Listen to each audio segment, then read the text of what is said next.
a favorite topic of mine, self-exploration and empathy and sensitive individuals, and going through our changes and our experience and getting through it and taking our power back and having it not be death and hell our entire lives, right? So, in a previous video, the last one I posted before this one, I talked myself into this concept. Like I brought it up and I was like, well, maybe I should talk about it, and here we are. Basically, how do you know yourself in a room full of people? How do you know yourself when you know others best? And like I mentioned, I'm speaking to or speaking of highly empathetic people, sensitive people, highly sensitive people, which is a genetic trait. It's scientifically proven. It's really cool. Go look it up. People who have a lot of mirror neurons, which is also part of the highly sensitive person trait. Like what else? Psychics, mediums. I mean, put any title you want on it. Just people who can go into the mall or go into their house full of people and come out being almost dissociated from themselves and also exhausted and tired. People who get energy when they are alone in their own room, right? Etc., etc. The list goes on. And at a certain point, like, if you get energy just from being alone, it's not always this case, right? But I'm just speaking from personal experience and knowing other people from this personal experience, right? So, you know, put the facts where you want to put them. When it comes to, in my experience, getting to know who I actually am, first of all, it's been a fucking journey. I'm 21. I think I actually just started to know myself at 21. I'm so serious. Like, I actually started to be aware consciously of my own energy. And I feel like I have to take some steps back and explain like what I mean by this. And almost like take a deep breath. Like, give this a minute to settle. So the experience of coming from me, of an empath, a psychic, a highly sensitive person, is like an actor. It's like we're accidental actors, and we're also the best actors of all time because we can immediately, unconsciously, most of the time, put ourselves into the other person's shoes.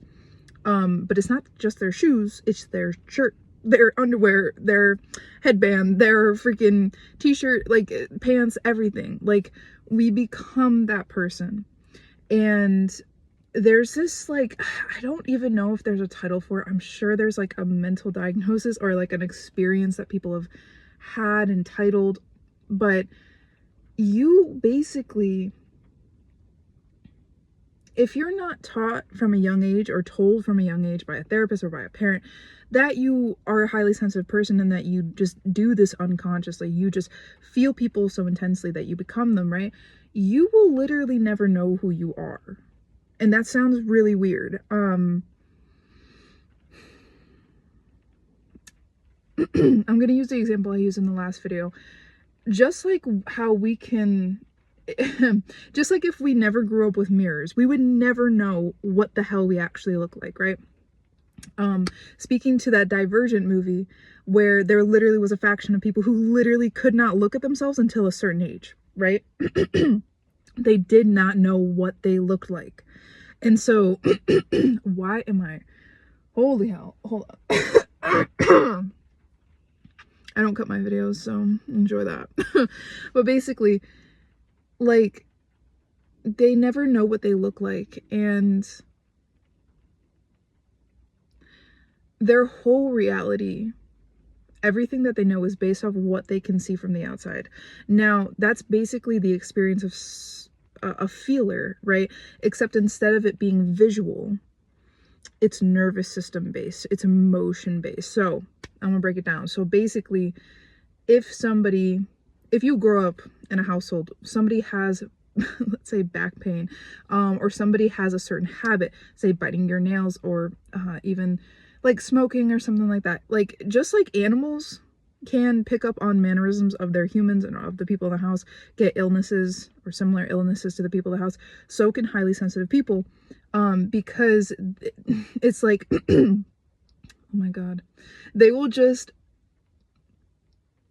see that something, again, coming back to mirror neurons, their mirror neurons will pick up on the other happenings in another person's body, and that also means their nervous system and what they're feeling. So if you grew up with somebody who had a lot of depression, you might have also been diagnosed with depression, but then once you moved out, you didn't have depression anymore, right? And after a certain time, because the nervous system, especially when you grow up with it, it's an elongated process of kind of pulling back, and being like, whoa, this wasn't me, this was this thing the whole time, right? And it's like you have to be put in so many different environments, be moved around so many different times for you to pick up on this pattern. Again, speaking from my personal experience anyway, because again, it's all internal. There is no mirror to tell you what's going on. There's no mirror to tell you like you are wearing the same sunglasses of this other person, metaphor, right? Like you're wearing the same back pain as the other person next to you, right? It's just something you got to come to realize on your own sometimes. And everyone's process in this is different, and I can't really speak to exactly how this happens, but like I said about mine, it's like I was moved and put into so many different environments in a short time span that I started to realize my actions were, and my opinions, my fucking thoughts, and this is coming, I'm a psychic, so this is like intense, but everything was based on who was in the room with me. Kind of similar, I keep giving these examples, but somebody needs them. Kind of similar to this weird phenomenon where, like, apparently when people take birth control, they pick a different partner than they would if they weren't on birth control. I heard that a couple times somewhere. I don't know if it's completely true or not, or where it came from, or the histories, the systemic stuff. We're not gonna get into that, but just take that metaphor. You know what I mean? It's like you're always working off of some particular filter, never your truth that comes from the God-given inside core. I think back to the movie, I don't think it's called Survivor, but it's that island movie with Wilson, the volleyball or something like that, or football, or I don't forget what it was.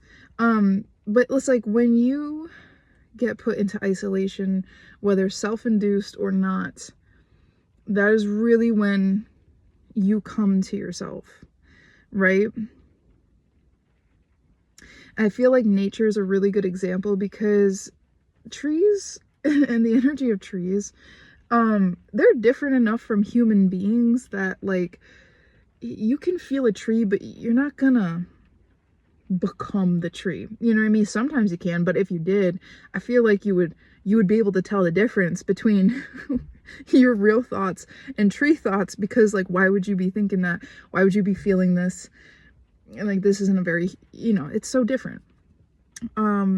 So that's like solitude in nature, like, I feel like is one of the biggest ways that we, like, come back to this, even, and especially like sitting in your room for days, no talking. I feel like COVID did me in. it brought me to myself, because that is also a type of place where you can find yourself. When I would quarantine in my own house away from my family, like, it was just me in four walls. It was everything I needed to get back into me. It's basically just putting on noise canceling headphones and hearing your heartbeat. You know, when you put on noise canceling headphones, you can hear your heartbeat and everything around you. It goes quiet. Well, yeah, you can hear your own internal stuff. That's exactly what it's like.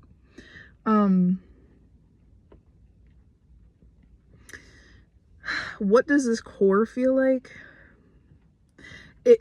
I'm gonna be and this is gonna sound really weird, especially because I'm gonna use some details that probably are not gonna be factually correct, but we're gonna roll with it.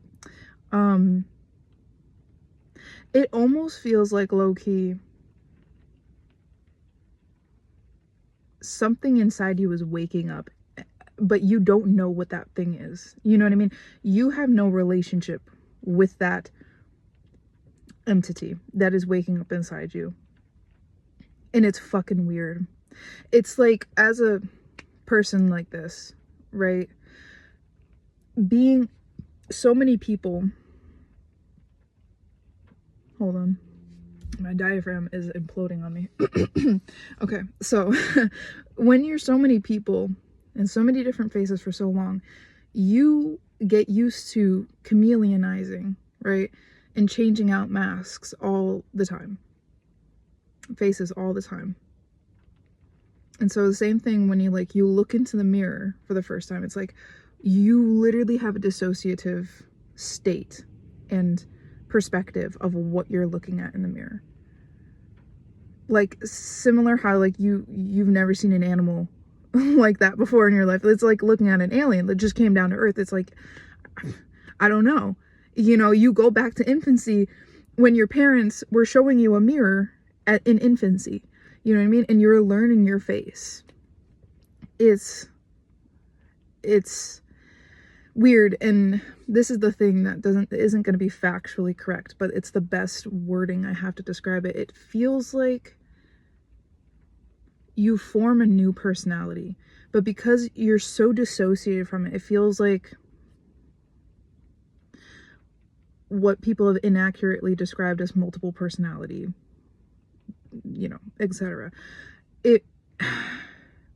Because when you come into this core, when you find this core, when the core starts revealing itself, like your nervous system stops putting itself into other people, and then starts actively like being what it's always been instead.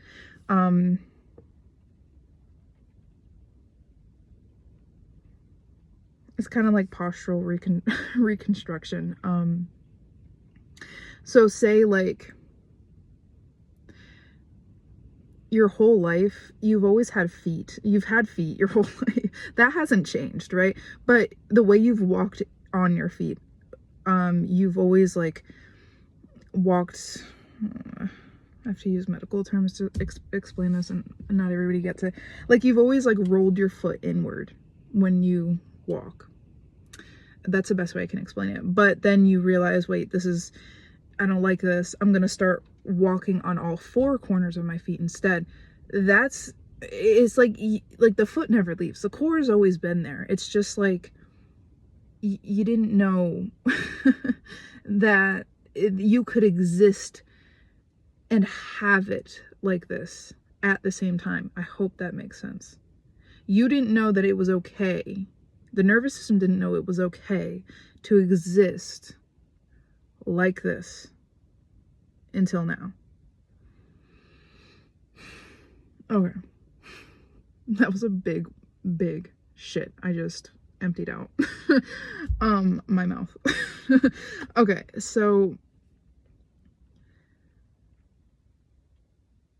with that being said, there's association, there's a disbelief of it and of the person you are.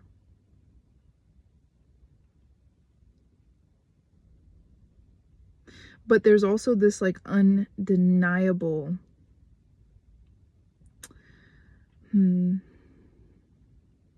way of being. And that's the best way I can describe it. How it would look in real life is like you go to a similar room you've been in, you talk with people you've already known, but it starts with fundamental cognitive reasoning and understanding. It starts with your thoughts about what people, places, and things are start to change. They start to deviate from what you've already known. It kind of sounds like I'm talking about awakening, a spiritual epiphany and awakening. It kind of is, sure.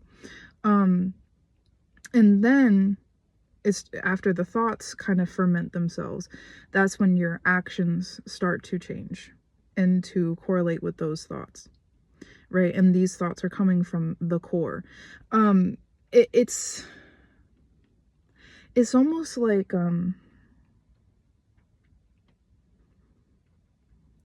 it wakes up here first and it like trickles down the body. So it wakes up in the brain and thoughts and processes and stuff like that, but then it goes into your central nervous system and then the peripheral nervous system, which is the branches of the central nervous system. So like into your spine, into your organs, into your muscles, etc., etc. And I'm literally talking about this literally, and I'm explaining what I mean by that once I release whatever is trying to escape my gut right now.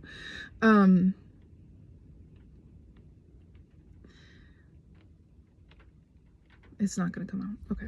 Basically, what I mean by all of this is you start to instinctually react to things. Your body starts to instinctually react to things. So in places that you might have stayed in the same room, your body's like, no, we're gonna walk out before you're,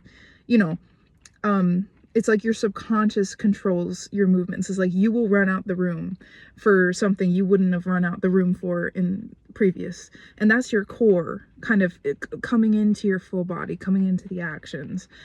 Not just how you think or feel. It's not just that anymore. And then once it fully integrates into your nervous system, that's when you start like realizing, wow, I don't have the same back pain anymore that I thought just ran in the family, when in reality it was just me picking up on the emotions of my family members or the nervous system and the body structure of my family members, because mirror neurons are not just emotional. I'm so pissed. Somebody texted me and it broke the thing. I'm gonna have to edit this into, and hopefully I can do that. But what was I saying? It's not just emotional, it's literally biological. It's biological. So with all that being said, I think I was almost done with my speech anyway.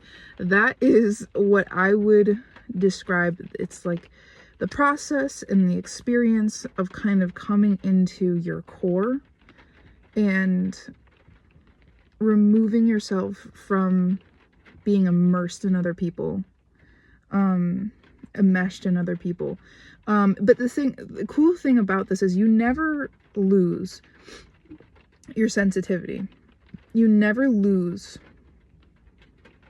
your ability to perceive other people. It's almost like the brain splits. To me, this is how it comes out.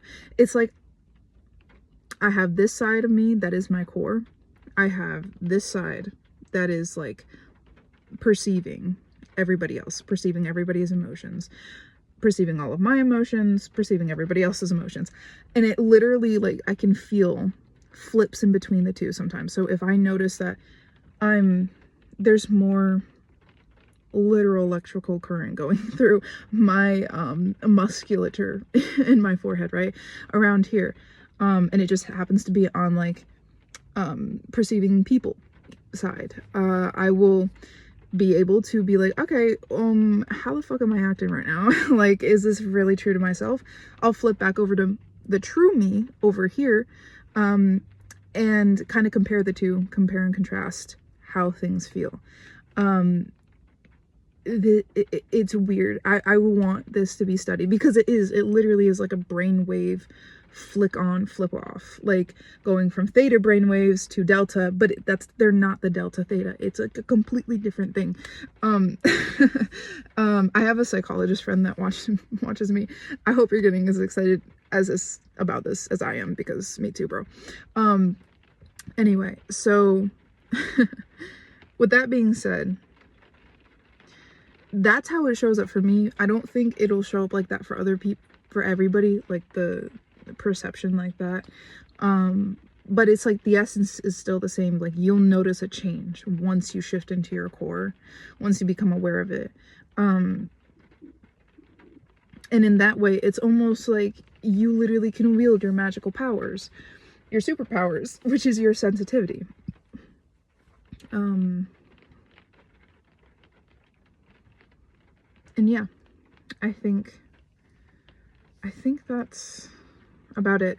I will say that of recent, as in like the past month or two, I've noticed that I have instinctually been staying more in my core than being in other people's, and being in this side of perceiving other people. And a couple months, like literally a year ago, right, it was instinctual for me to be in the other, and people, pause, it was instinctual for me to be immersed in other people. And then I would have to like force myself into myself. But now it's instinctual for me to be in myself. And now I have to force myself to be in other people if I want to do that. It's a beautiful life right now. I am very happy where I am. And I will say, like, if you are a highly sensitive person, I might honestly split these two videos that I'm making into like a playlist of highly sensitive person talk. Because like, if you're a highly sensitive person, it'd be hard out here. It'd be hard. It's not easy. But it does get easier, and there is a way out without discarding what you love about yourself and about your abilities and your gifts and your biology, right? All right. Cheers.